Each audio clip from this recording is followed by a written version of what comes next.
मोदी सरकार ने किया 8वां वेतन आयोग का ऐलान। सबकी सैलरी होगी डबल, मिलेगा पहले से भी ज्यादा पैसा। 18,000 कमाने वालों को मिलेगा 36,000, 20,000 कमाने वालों को मिलेगा सीधा 40,000। 8वां वेतन आयोग से घर घर आएगी खुशियाँ। लेकिन सबसे बड़ा सवाल, सरकारी कर्मचारियों की सैलरी असल में कितनी बढ़ेगी? प्राइवेट नौकरी करने वालों पर इसका क्या असर पड़ेगा? और आखिर यह पैसा कब से मिलना स्टार्ट हो जाएगा? क्या एरियर यानी कि बकाया भी आपको मिलेगा? डीए और एचआर क्या होता है? पेंशन धारकों को कितना फायदा होगा? आइए सब कुछ समझते हैं इस वीडियो में विस्तार से। मोदी सरकार ने 8वें वेतन आयोग को लेकर बड़ा ऐलान कर दिया है। अब पूरे देश में चर्चा है, क्या सच में सैलरी दुगुनी हो जाएगी अगर आप सरकारी नौकरी करते हैं या फिर प्राइवेट नौकरी? दोनों के लिए यह जानकारी जरूरी है कि वेतन कैसे बढ़ता है और किसको कितना फायदा मिलता है। सबसे पहले समझते हैं कि 8वां वेतन आयोग क्या है। देखिए, सरकार हर 10 साल में वेतन आयोग बनाती है। इसका काम होता है महंगाई के हिसाब से सरकारी कर्मचारियों के वेतन, भत्ते और पेंशन की समीक्षा करना, यानी कि कितना आपको पैसा बढ़कर मिलेगा। पहले जो 6वां वेतन 7वां वेतन आयोग लागू हुआ था, उस समय भी सबकी सैलरी लगभग डबल हो गई थी। अब चलिए समझते हैं कि क्या सच में 18,000 कमाने वालों का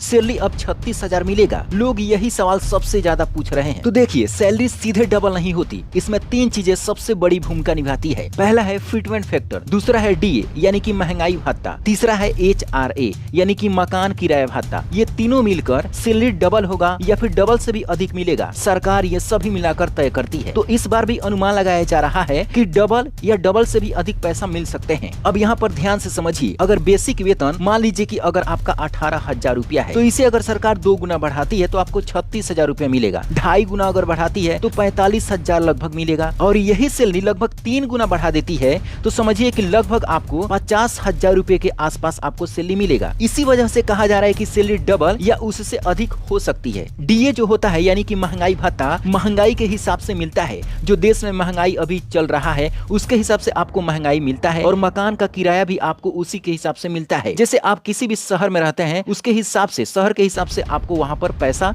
बढ़ा कर दिया जाता है। अब चलिए जानते हैं कि आखिर यह पैसा कब से मिलना स्टार्ट होगा। देखिए, सरकार ने आयोग को रिपोर्ट देने के लिए समय दिया है, लगभग 18 महीने। अभी अंतिम प्रतिशत या फिटमेंट पर मुहर लगनी अभी बाकी है, यानी कि जो भी 2% मिलेगा या फिर 2.5% मिलेगा या फिर 3% मिलेगा, इस पर सरकार का अंतिम मुहर लगना अभी 18 महीनों के अंदर में कभी भी लग सकता है। जैसे ही यह मुहर लग जाएगा, उसके हिसाब से सभी कर्मचारियों को यह पैसा डबल या उससे अधिक मिलना स्टार्ट हो जाएगा। अब बात करते हैं प्राइवेट नौकरी वालों की। देखिए, 8वां वेतन आयोग सिर्फ सरकारी कर्मचारियों पर लागू होता है। प्राइवेट कर्मचारियों को इसमें सीधे शामिल नहीं किया जाता है। लेकिन इसका मतलब ये नहीं है कि आपको कोई फायदा नहीं होगा। प्राइवेट कर्मचारियों के लिए सरकार का अलग नियम है। सरकार ने न्यूनतम वेतन का कानून लागू किया है। इसका मतलब है कि हर राज्य सरकार तय करती है कि प्राइवेट कंपनी अपने कर्मचारियों को कम से कम कितना वेतन देगी। अब कोई कंपनी मनमानी करके 5,000 या 7,000 में काम नहीं करवा सकती है। उदाहरण के तौर पे समझिए, अगर किसी राज्य ने तय किया है कि न्यूनतम वेतन 15,000 होगा तो कंपनी को उतना ही देना पड़ेगा। अगर नहीं देगी तो कर्मचारी शिकायत कर सकता है और कंपनी पर कार्रवाई भी हो सकती है। ये नियम पूरे भारत में लागू है, चाहे आप बिहार, यूपी, झारखंड, महाराष्ट्र या किसी भी राज्य में रहते हो। सरकारी कर्मचारियों उतना आपको डबल पैसा तो नहीं होगा, लेकिन जो सरकार ने नियम तय किया है उससे आपको बड़ा फायदा होगा। हालांकि बहुत सारे लोगों का सवाल है कि क्या जो बकाया पैसा है यानी कि जो एरियर है वो मिलेगा कि नहीं मिलेगा। तो आपको बता दें कि सरकार इस पर अभी विचार कर रही है, तो इसके लिए आपको थोड़ा सा इंतजार करना पड़ेगा। अब इस वीडियो को अपने दोस्तों में शेयर जरूर करें और हमें कमेंट करके बताएं कि आप कौन सी नौकरी करते हैं, प्राइवेट या फिर सरकारी। Bureau report, black Bharat TV.